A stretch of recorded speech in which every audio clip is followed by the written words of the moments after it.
যাই হোক, আমরা তো অপেক্ষা করছি। আমার ছেলে মাইকেল আসতেছে। আশা করি আপনাদেরকে সুসংবাদ দেওয়া যাবে।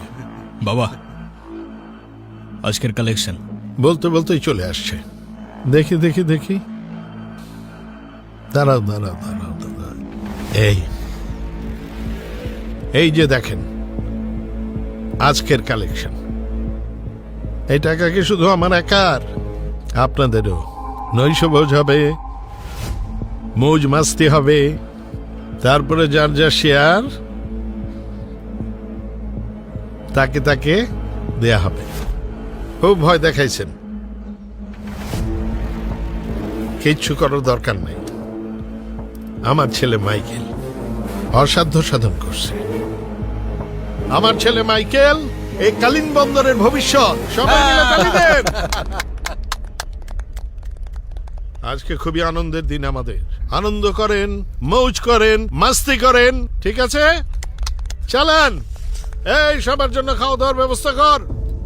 আমি আজকে খুব খুশি রে, খুব খুশি। বল, তুই আমার কাছে কি চাস? একদিন এই কালিং বন্দরের রাজত্ব আমি তোকে দিয়ে দিব।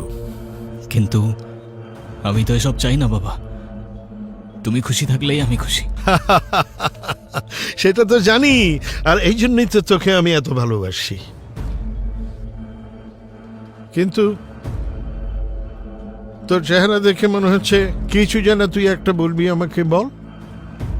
বাবা, তুমি যদি সত্যি আমায় ভালোবেসে থাকো, আমার একটা কথা রাখতে পারবে? আর একটা কেন, 100টা কথা রাখবো। বল। তাহলে চলো আমরা এসব ছেড়ে অনেক দূরে কোথাও চলে যাই, গিয়ে নতুন একটা জীবন শুরু করি। সেই পুরনো কথা। আরে শোন, এই দুনিয়াতে বেঁচে থাকতে হলে ভয় দেখাতে হয়, আর যদি ভয় পাস তাহলে শেষ। কিন্তু এই ভয় তো আমার কোনোদিন যাবে না বাবা। সেটা নিজেকে নিয়ে না, তোমায় নিয়ে। কারণ তুমিও জানো, তুমি আমায় মন থেকে ভালো না বাসলেও আমার থেকে বেশি তোমায় এই দুনিয়ায় কেউ ভালোবাসতে পারবে না। তুই আমাকে অনেক অনেক ভালোবাসিস, চিন্তা করবি না। তুই যতক্ষণ আছিস ততক্ষণ কেউ আমার কোনো ক্ষতি করতে পারবে না। এই বাবুর্চি, তোরা কোথায় রে? খাওয়া দাওয়ার ব্যবস্থা কর, মেহমান আসছে।